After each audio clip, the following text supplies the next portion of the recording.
It's Stu. Okay, you all know Star Trek original series, so I'm not going to bore the crap out of you with an introduction, but do you know UFO? Also known as the show with women with purple wigs on. Okay, just like Star Trek original series, sometimes we're in space in this series. These crafts are called the Interceptors and they intercept UFOs. But Star Trek was an American series while UFO was a British series, so that's a big difference obviously. Yes, of course we have aliens, but they are less talkative than the aliens seen in Star Trek.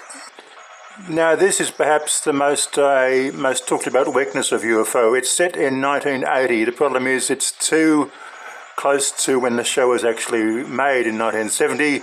They should have set it way into the distant future like Star Trek because the world simply could not change this much in the space of 10 years. So 1980, a very silly year to set the show in, I'm afraid. And worst of all, they keep flashing this bloody year all over the opening credits.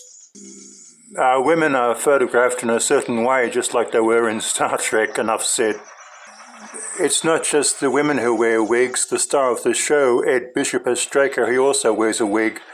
But unfortunately the wigs were quite welcome on the women, but the wig on the guy, on Straker, not so welcome, and we have to look at this bloody wig for 26 bloody episodes. UFO sounds good with excellent music cues, very energetic, very of the time music cues, just like classic Star Trek. So both Star Trek and UFO sound great with great music cues, so that's certainly one thing they share in common.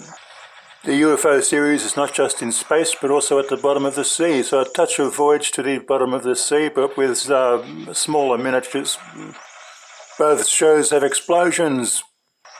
Previously on this channel I've spoken about another Gerry Anderson TV series called Space 1999, which was set on the moon. As you can see, UFO was sometimes set on the moon, so obviously UFO and Space 1999 have a bit in common, but I personally prefer Space 1999 over UFO. These are the alien spacecrafts in UFO.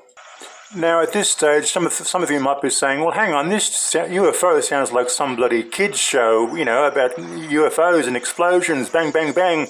Star Trek was a hell of a lot more than that. Yes, there's a valid point there, but UFO sometimes had adult storylines, such as the episode in front of you titled A Question of Priorities, where Straker has to deal with some very private issues. The later episode titled The Long Sleep, a UFO encounters a farmhouse with a couple of drugged out young people.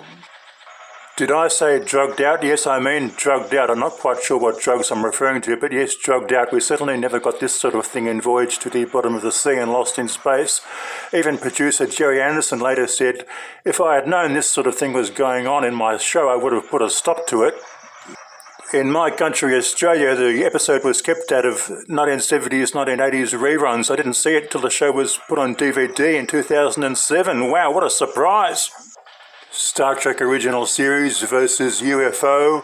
I personally prefer Star Trek original series, but UFO is a great looking series, a great sounding series. But why does Straker have to wear that stupid wig for the whole series? But other than that, give it a go. Stu from Australia, signing out.